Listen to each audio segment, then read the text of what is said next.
റസൂലിനെ വേട്ടയാടിക്കൊണ്ടിരുന്ന ഒന്ന്, റസൂലിനെ കുറ്റവാളിയാക്കിയ ഒന്ന്, റസൂലിന് തൻ്റെ സുഹൃത്ത് അബുവിനെ നഷ്ടപ്പെടുത്തിയ ഒന്ന്, എന്തിനേറെ പറയുന്നു റസൂലിന് തൻ്റെ പ്രണയിനിയായ അന്നയെ നഷ്ടപ്പെടുത്തിയ ഒന്ന്. അതെ, രാജീവ് രവിയുടെ അന്നയും റസൂലും. വർഷങ്ങൾ ഇത്രയും പിന്നിടുമ്പോഴും ചിത്രത്തിന് ഇപ്പോഴും ഒരു പ്രസക്തി നിലനിൽക്കുന്നുണ്ട്. അതൊരു പക്ഷെ കാണുന്ന പ്രേക്ഷകന്റെ ആസ്വാദന നിലവാരത്തെ കൂടി ഡിപ്പെൻഡ് ചെയ്യുന്ന കാര്യമാണ്.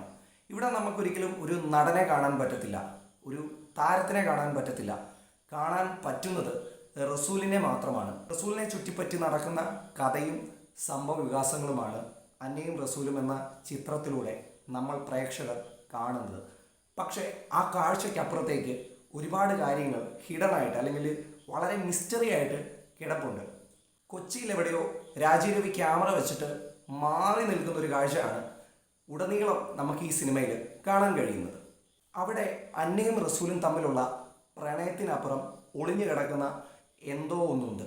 റസൂലിനെ വേട്ടയാടിക്കൊണ്ടിരുന്ന ഒന്ന്, റസൂലിനെ കുറ്റവാളിയാക്കിയ ഒന്ന്, റസൂലിന് തൻ്റെ സുഹൃത്ത് അബുവിനെ നഷ്ടപ്പെടുത്തിയ ഒന്ന്, എന്തിനേറെ പറയുന്നു റസൂലിന് തൻ്റെ പ്രണയിനിയായ അന്നയെ നഷ്ടപ്പെടുത്തിയ ഒന്ന്. അതെ, ഹവാല പണം ഇടപാടുകൾ. ഹവാല പണം ഇടപാടുകളെ ബേസ് ചെയ്തായിരുന്നു ഈ സിനിമയുടെ നട്ടെല്ല് അല്ലെങ്കിൽ ഈ സിനിമയുടെ പ്രധാന തീം. കാരണം ചിത്രത്തിലുടനീളം നിങ്ങളെടുത്ത് നോക്കിക്കഴിഞ്ഞാൽ നമുക്ക് മനസ്സിലാകും ഫോർട്ട് കൊച്ചി, വൈപ്പിൻ, മട്ടാഞ്ചേരി, ആലുവ തുടങ്ങിയ പ്രദേശങ്ങളെ കേന്ദ്രീകരിച്ച് നടക്കുന്ന പൈസയുടെ കുഴൽപ്പണ ഇടപാടുകളായിരുന്നു ചിത്രത്തിൽ രാജീവ് രവി പറഞ്ഞു വെച്ചിരുന്നത്. കൂടുതലും പ്രേക്ഷകർ അന്നയുടെയും റസൂലിൻ്റെയും പുറകെ പോകുമ്പോൾ ക്യാമറ കണ്ണുകൾ ഒരുപക്ഷെ ഈ പണമിടപാടുകളെ കൂടുതലും ഫോക്കസ് ചെയ്തു.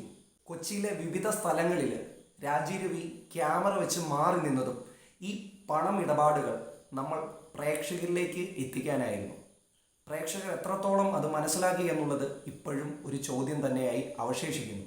ചിത്രത്തിൽ പല സ്ഥലങ്ങളിലും റസൂലിനെയും അയാളുടെ സുഹൃത്തുക്കളെയും നിരീക്ഷിച്ചു വന്നിരുന്ന പോലീസിൻ്റെ കണ്ണിലൂടെയായിരുന്നു രാജീവ് രവി ക്യാമറ ചലിപ്പിച്ചിരുന്നത്.